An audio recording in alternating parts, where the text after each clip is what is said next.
রাজ্যে বিজেপি সরকার আসতেই বীরভূম জুড়ে যেন উলটপুরাণ। কাটমানিখোর ও দুর্নীতিগ্রস্ত তৃণমূল নেতাদের দাপট এখন অতীত, বরং এখন নিজেদের পিঠ বাঁচাতে জনসমক্ষে এসে ক্ষমা চেয়ে টাকা ফেরত দেওয়ার হিড়িক পড়েছে। তেমনই এক নজিরবিহীন ও চাঞ্চল্যকর ঘটনার সাক্ষী থাকলো বীরভূমের লাভপুর ব্লকের কামারপাড়া গ্রাম। বুধবার প্রকাশ্য দিবালোকে গ্রামের দুর্গা মন্দির প্রাঙ্গণে গ্রামবাসীদের উপস্থিতিতে এক সভায় প্রায় 50 জন সাধারণ মানুষের হাতে মোট 1.5 লক্ষাধিক টাকা ফেরত দিতে বাধ্য হলেন স্থানীয় তৃণমূল নেতারা।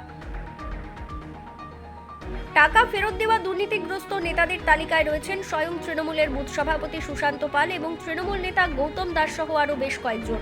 উপস্থিত ক্ষুব্ধ গ্রামবাসীদের সামনে দাঁড়িয়ে নিজেদের অপরাধ কার্যত স্বীকার করে নেন তারা মেনে নেন যে অতীতে কাটমানি রাজ চালানোর সময় সরকারি প্রকল্পের সুবিধা পাইয়ে দেওয়ার নাম করে কারো কাছ থেকে 2000 আবার কারো কাছ থেকে 5000 টাকা করে বেআইনিভাবে আত্মসাৎ করা হয়েছিল।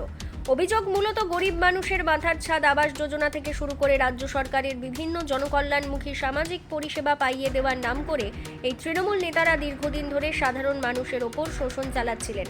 কিন্তু রাজ্যে ক্ষমতার হাত বদল হতেই সুর বদলেছে তাদের। রাজনৈতিক মহলের মতে এলাকায় বিজেপির ক্ষমতা বৃদ্ধি ও কড়া নজরদারির ভয়েই এখন কোণঠাসা হয়ে পড়েছেন তৃণমূলের কাটমানিখোররা।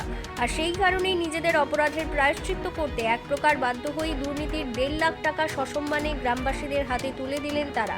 এই ঘটনাকে কেন্দ্র করে লাভপুর জুড়ে বর্তমানে তুমুল রাজনৈতিক চর্চা শুরু হয়েছে। কিসের টাকা কি ফেরত পেলে তোমরা? আমাদের ঘর করার জন্য যে টাকা দিয়েছিল সেখান থেকে 2000 টাকা নিয়েছিল তৃণমূল পার্টির নেতা সুশান্ত পাল। তো সেই টাকায় আজকে বিজেপি পার্টির দরুন ফেরত দিল 2000 টাকা।